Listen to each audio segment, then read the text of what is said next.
श्री शिवाय नमस्तुभ्यम। आइए प्रदीप मिश्रा जी के मुखारबिंद से उपाय जानते हैं। श्री शिवाय नमस्तुभयम। दोस्तों, जैसा कि आप सभी लोग जानते हैं कि 16 अप्रैल 2026 यानी गुरुवार को पड़ रही है वैशाख मास की कृष्ण पक्ष चतुर्दशी तिथि। और दोस्तों, यह वह तिथि है जो वैशाख महीने में पड़ने वाली सबसे बड़ी तिथि है, क्योंकि यह गुरुवार के दिन पड़ रही है और इसका बहुत ही बड़ा और विशेष महत्व होता है। पूज्य गुरु जी ने कहा है कि अगर कभी भी मौका लग जाए और वैशाख महीने की चतुर्दशी तिथि गुरुवार को पड़ जाए तो आप लोगों को 7 चने की दाल वाला उपाय तो अवश्य ही करना चाहिए। इन दोनों का संयोग बहुत कम आता है। और इसी के साथ में गुरु जी ने अपनी शिव पुराण कथा में बताया है कि इस दिन आपको 7 चने की दाल वाला उपाय तो आपको अवश्य ही करना चाहिए, क्योंकि ऐसा दिन पूरे साल में सिर्फ एक ही बार आता है। और दोस्तों, आप सभी लोग जानते हो कि गुरुवार चतुर्दशी तिथि का अगर सबसे बड़ा कोई उपाय है तो 7 चने की दाल वाला उपाय है। तो दोस्तों, इस गुरुवार चतुर्दशी तिथि के दिन आप लोगों को इस 7 चने की दाल वाला उपाय को जरूर करना है। बहुत सारे लोग होंगे जिन लोगों ने इस उपाय को ना किया हो, मतलब पूरा साल निकल गया, उन्होंने किसी भी दिन इस 7 चने की दाल वाला उपाय को ना किया हो। पर दोस्तों, आपके पास एक आखिरी मौका बचा हुआ है, जो कि 16 अप्रैल गुरुवार चतुर्दशी तिथि के दिन है। तो इस दिन आप लोगों को इस वाले उपाय को जरूर कर लेना है। भले ही आपने महीने भर इस उपाय को न किया हो, पर अगर आपने इस वैशाख महीने के गुरुवार चतुर्दशी तिथि के दिन अगर इस वाले उपाय को कर लिया तो आपको इस उपाय को करने का वह फल मिलेगा जिसकी आपने कभी कल्पना भी नहीं करी होगी।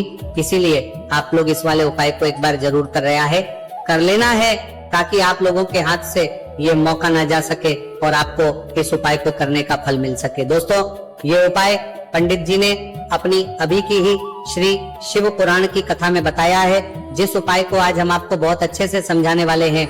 इस वीडियो को देखने के बाद इस उपाय को समझने के लिए आपको कोई और वीडियो को देखने की जरूरत नहीं पड़ेगी। तो चलिए दोस्तों, उपाय को शुरू करते हैं। देखिए, ये इस वैशाख महीने के गुरुवार चतुर्दशी तिथि के दिन ये इतना खास होता है, इतना महत्वपूर्ण होता है। देखा गया है कभी कभी बड़े बड़े पूजा पाठ अनुष्ठान से जो मनोकामना नहीं होते, वह वैशाख महीने के गुरुवार चतुर्दशी तिथि के दिन एक छोटे से उपाय करने से ही आपकी मनोकामना पूर्ण हो जाती है। और बहुत सारे लोगों ने इस उपाय को किया भी है और उनको इस सुंदर कर्म में उपाय को करने का फल भी जरूर मिला है। अगर आप लोग भी इस उपाय को करना चाहते हैं तो आप इस उपाय को पहले अच्छे से समझ लेना, सुन लेना, उसके बाद करना। आपको इस उपाय का फल जरूर मिलेगा। और इस उपाय को कर लेने से आपके घर में चाहे किसी भी प्रकार और समस्या क्यों ना चल रही हो, आपको उसका कारण भी नहीं पता है कि भाई ये समस्या किस कारण से चल रही है। उसका कुछ भी कारण हो सकता है, जैसे पितृदोष हो सकता है या किसी भी तरह का मंगल दोष भी हो सकता है। तो इस दिन आप लोगों को यह वाला उपाय कर लेना है। ये एक ऐसा उपाय है जिस उपाय को अगर किसी विशेष दिन पर किया जाए तो भाई उस विशेष दिन का जो है वह तो हमें मिलता ही मिलता है, पर हमने उस दिन पर इस उपाय को है तो हमें उससे भी बड़ा फल मिलता है, और फल बहुत जल्दी मिलता है, क्योंकि आप इस उपाय को बहुत ही बड़े और विशेष दिन पर कर रहे हो। तो चलिए अब उपाय के बारे में बात करते हैं, लेकिन उससे पहले आप लोगों को ये जानना आवश्यक है कि आखिर ये उपाय किस समय करना है, किसको करना है और कैसे करना है। तो चलिए हम आगे आपको वीडियो में एक एक करके बता देते हैं, लेकिन उससे पहले अगर आप लोग हमारे चैनल पर पहली बार आए हैं या फिर मेरी आवाज आज पहली बार सुन रहे हैं तो हमारे चैनल एस्ट्रो ओम को सब्सक्राइब जरूर कर लेना और इस वीडियो को लाइक करके कमेंट बॉक्स में श्री शिवाय नमस्तुभयम ओम नमः शिवाय जरूर टाइप कर देना। तो दोस्तों, इस 7 चने की दाल वाला उपाय को हमें इस गुरुवार चतुर्दशी तिथि के दिन कैसे करना है, किसको करना है, किस समय करना है और कहां पर करना है, ये सारे सवालों के जवाब आपको इस वीडियो में मिल जाएंगे। और जो ये देखिएगा भाई, उसको 7 चने की दाल वाला उपाय जरूर करना चाहिए, क्योंकि इस दिन एक चने की दाल का भी बहुत ही बड़ा और विशेष महत्व होता है। और जब बात आरमन जाए 7 चने की दाल वाला उपाय की, तो ये सोने पर सुहागा वाली बात हो जाती है और ये एक बहुत ही बड़ा उपाय हो जाता है इस गुरुवार चतुर्दशी तिथि का। तो अब दोस्तों, इस 7 चने की दाल वाला उपाय को आखिर करना किसको है, सबसे पहले हम लोग वह बात जान लेते हैं। तो देखो, घर की जो बड़ी माता होती हैं, उन माताओं बहनों में से कोई भी एक बड़ी माता बहन इस वाले उपाय को कर सकती हैं। और दोस्तों, अगर आप चाहे तो अपने घर में से सभी सदस्यों को भी इस उपाय को करवा सकते हैं। अगर किसी व्यक्ति की खुद की कोई मनोकामना है, खुद की कोई दुख और परेशानी है जो कि वो अपने लिए ही करना चाहता है इस वाले उपाय को, तो वो खुद अपने लिए भी कर सकता है। बाकी अगर कोई घर में से ऐसा है जो कि अपने पूरे घर परिवार की सुख और शांति के लिए ये वाला उपाय करना चाहता है, तो भाई वो भी कर सकता है, उसमें भी कोई वाली बात नहीं है। कहने का मतलब यह है कि इस उपाय को हर एक सदस्य भी कर सकता है और पूरे घर परिवार के सदस्य के लिए घर की बड़ी माताओं बहनों में से कोई एक माता बहन भी कर सकती है। माताएं बहनें अगर घर में उपस्थित ना हो या वो ये वाला उपाय ना कर पा रही हो, तो फिर घर का कोई बड़ा सदस्य भी इस 7 चने की दाल वाला उपाय को कर सकता है, चाहे फिर वह पुरुष ही क्यों ना हो, उसमें कोई भी दिक्कत वाली बात नहीं है। अब दोस्तों जो अगला प्रश्न निकल कर आता है वह यह आता है, इस उपाय को लेकर के आखिर इस उपाय को हमें किस समय करना, सुबह के समय करना है कि शाम के समय करना है? तो देखो, इस वाले उपाय को आप लोग सुबह के समय भी कर सकते हो और शाम के समय प्रदोष काल में भी कर सकते हो।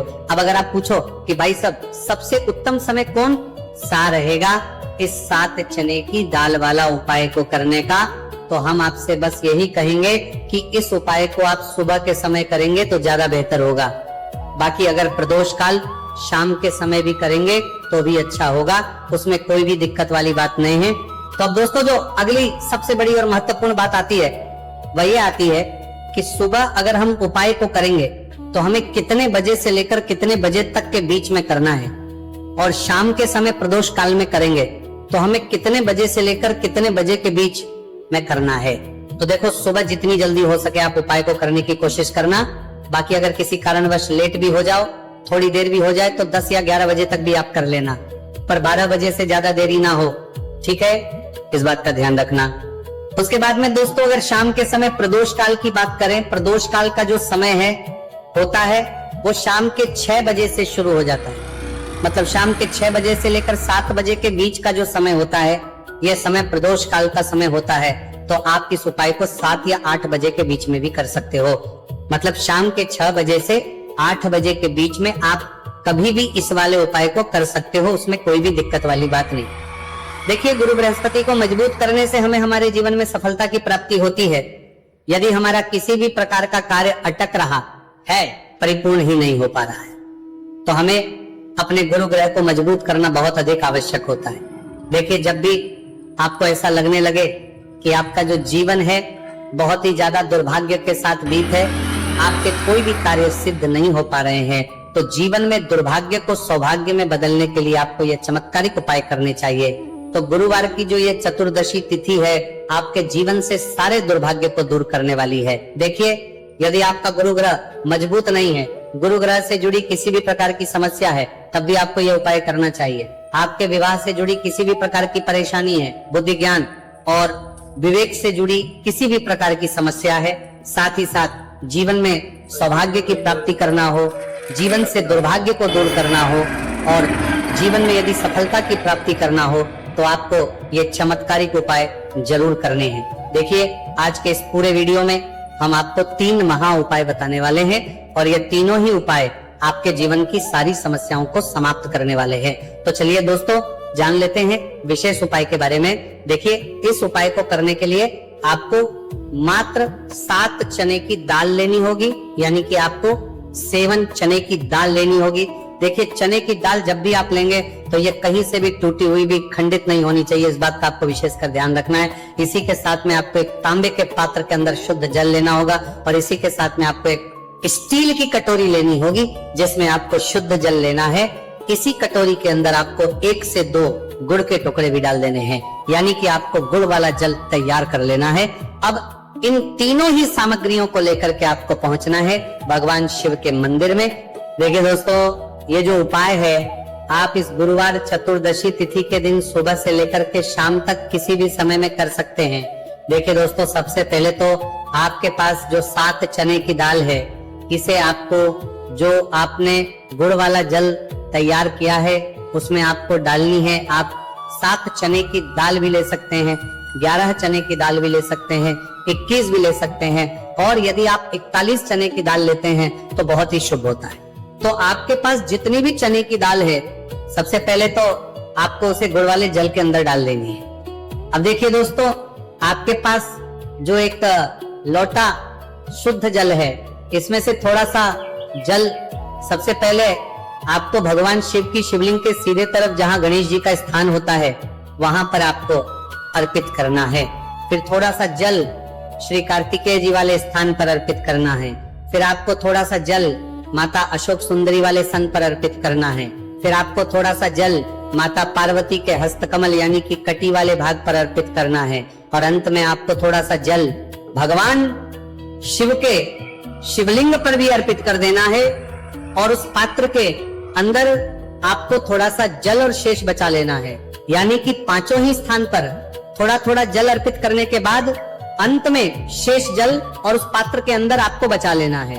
अब आपको बृहस्पति ईश्वर महादेव का स्मरण करना है और आपके पास जो चने की दाल है इसे आपको अपने सीधे हाथ में रखनी है। देखिए, गुरुवार का दिन है, इसीलिए आपको ओम नमो भगवते वासुदेवाय इस मंत्र का जाप भी करना है। अब देखिए दोस्तों, आपके पास जितने भी चने की दाल है, चाहे 7 है, 11 है, 41 है, उतनी बार आपको बृहस्पतिश्वर महादेव का स्मरण है। और ये जो चने की दाल है इसे आपको भगवान शिव के शिवलिंग पर अर्पित कर देनी है। आपको लगातार बृहस्पति शवर महादेव का स्मरण करते रहना है। अब देखिए, अंत में जो आपने उस पात्र के अंदर शेष जल बचाया था, इसे आपको भगवान शिव के शिवलिंग पर ही धीरे धीरे अर्पित कर देना होगा। श्री शिवाय नमस्तु भयम इस मंत्र का जाप करते हुए ये उपाय करने मात्र से आपका जो भाग्य है वह स्वर्ण के समान चमकने लगता है। आपके से जो भी दुर्भाग्य है वो दूर होता है। तो इस प्रकार से आपको ये उपाय कर लेना है। ये उपाय आप सुबह से लेकर के शाम तक किसी भी समय में कर सकते हैं। अब दोस्तों, हम जान लेते हैं गुरुजी द्वारा बताए गए दूसरे उपाय के बारे में। देखिए, इस उपाय को करने के लिए आपको सबसे पहले तो मात्र थोड़ा सा शुद्ध घी लेना होगा। देखिए, आपको मात्र आधा चम्मच ही शुद्ध घी लेना है और इसी के साथ में आपको एक तांबे के पात्र के अंदर आपने ही घर से शुद्ध जल लेना होगा। और इन सभी सामग्रियों को लेकर के आपको भगवान शिव के मंदिर में पहुंच जाना है। आप ये उपाय सुबह से लेकर के शाम तक किसी भी समय में कर सकते हैं। देखिए, सबसे पहले तो आपके पास जो एक लोटा शुद्ध जल है, इसे आपको धीरे धीरे शिवलिंग पर अर्पित कर देना है। श्री शिवाय नमस्तु भयम इस मंत्र का जाप करते हुए और बृहस्पतिश्वर महादेव का मन में स्मरण करते हुए। अब देखिए दोस्तों, आपके हाथ की जो अंगूठे के पास वाली उंगली होती है, तर्जनी उंगली, उसमें आपको ये शुद्ध घी लेना है और इस उंगली से आपको शिवलिंग पर जहां माता अशोक सुंदरी का स्थान होता है वहां पर आपको इस घी से अच्छे से लेपन करना है, यानी कि माता अशक्त सुंदरी वाले स्थान पर आपको अच्छे से घी का लेपन कर देना है। और आपकी जो भी मनोकामना है, चाहे आप अपने जीवन से दुर्भाग्य को दूर करने के लिए ये उपाय कर रहे हैं, जीवन सौभाग्य की प्राप्ति के लिए आपकी कोई मनोकामना हो, विवाह के लिए आपकी किसी भी प्रकार की कामना हो, जिस भी प्रकार की आपकी कामना है उसे परिपूर्ण करने के लिए आपको कोई प्रार्थना करनी है और इस घी का लेपन आपको माता अशोक सुंदरी वाले स्थान पर कर देना है। अब दोस्तों, इस घी वाली उंगली को आपको कहीं भी साफ नहीं करना है, कहीं भी नहीं पहुंचना है, सीधे आपको अपने घर लेकर के आना है और इस घी की जो पहली बिंदी इसे आपको अपने मुख्य द्वार पर लगा देनी है।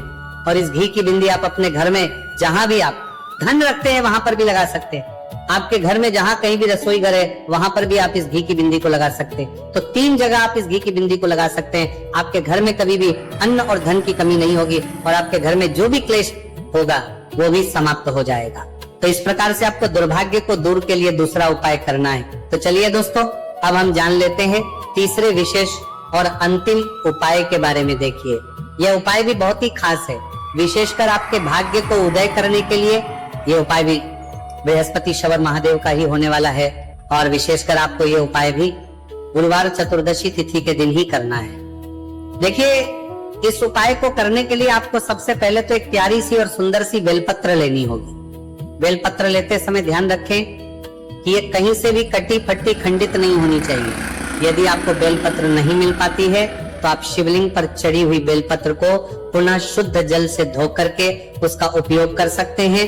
इसी के साथ में आपको एक तांबे के पात्र के अंदर शुद्ध जल लेना होगा और इसी के साथ में आपको आधा चम्मच या फिर उससे भी कम शहद लेना होगा। अब दोस्तों, मात्र ये तीनों ही सामग्रियां लेकर के आपको पहुंचना है भगवान शिव के मंदिर में। मंदिर पहुंच पाने के बाद आप सभी को पता है कि बेलपत्र में 3 पत्तियां होती हैं और बेलपत्र की जो ये तीनों पत्तियां जिस डंडी से जुड़ी हुई होती हैं उस डंडी पर आपको अपने सीधे हाथ की चींटी उंगली के जो पास वाली उंगली होती है, नामिका उंगली, उससे एक बिंदी लगानी है, यानी कि तीनों पत्तियों को जोड़ने वाली जो डंडी है केवल उसी पर आपको शहद लगानी है। इसके बाद आपको ये जो बेलपत्र है इससे महादेव शिवलिंग पर अर्पित कर देनी है। श्री शिवाय नमस्तुभयम इस मंत्र का जाप करते हुए देखिए, बेलपत्र की जो चिकनी साइड है वो शिवलिंग से स्पर्श होगी और इसकी जो डंडी है वो जलाधारी की ओर रहेगी। इस प्रकार से आपको यह बेलपत्री शिवलिंग पर अर्पित करनी है। अब दोस्तों, अंत में जो आपके पास एक लोटा शुद्ध जल है, इसे आपको धीरे धीरे शिवलिंग पर अर्पित करना है। श्री शिवाय नमस्तुभयम इस मंत्र का लगातार करते हुए देखिए, ये जल आपको एक विशेष प्रकार से समर्पित करना है, यानी कि ये जल आपको 7 बार में समर्पित करना है। यानी कि थोड़ा सा जल आपको समर्पित करना है, फिर आपको थोड़ी देर रुकना है, फिर आपको थोड़ा सा जल समर्पित करना है, फिर आपको थोड़ा रुकना है। इस प्रकार से आपको थोड़ा थोड़ा जल 7 बार में शिवलिंग पर और करना है। इस प्रकार से आपको 1 लोटे जल से ही ये जल समर्पित करना है, लेकिन को थोड़ा थोड़ा जल करके 7 बार में शिवलिंग पर यह जल अर्पित करना है। और आपको लगातार बृहस्पतिश्वर महादेव का स्मरण करते रहना है। देखिए, जैसे ही ये जल शिवलिंग से होकर के जलाधारी की ओर बह करके आएगा तो इस जल को आपको अपने सीधे हाथ में लेना है और इस जल का छिड़काव आपको अपने पूरे शरीर पर कर लेना है। बृहस्पतिश्वर महादेव का मन में स्मरण करते हुए ये जो उपाय है आपके भाग्य का उदय करता है और आपके जीवन से दुर्भाग्य को दूर करता है। तो बहुत ही आसान सा उपाय है। इस उपाय को भी आप इस गुरुवार की चतुर्दशी तिथि पर करके जरूर देखना, आपको निश्चित ही लाभ होगा। तो दोस्तों,